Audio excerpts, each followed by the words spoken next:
Hello friends, today I was charging my electric car and this with a power point charger is tripping down. Again when you see it has gone to red, so it means I cannot charge my car. So I do not know why it's tripping. So I'm just calling up the customer services and I'll let you know the problem.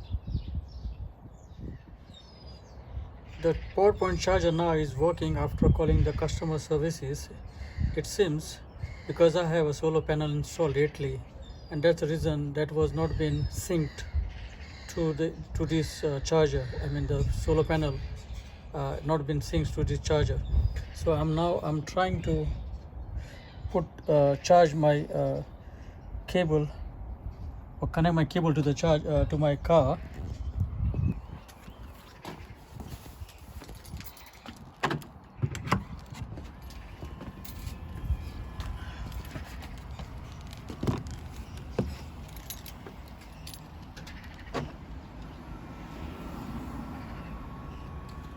So there we go, we charge now to green and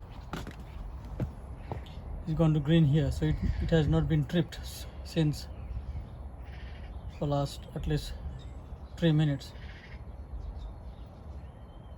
I hope this video will help you.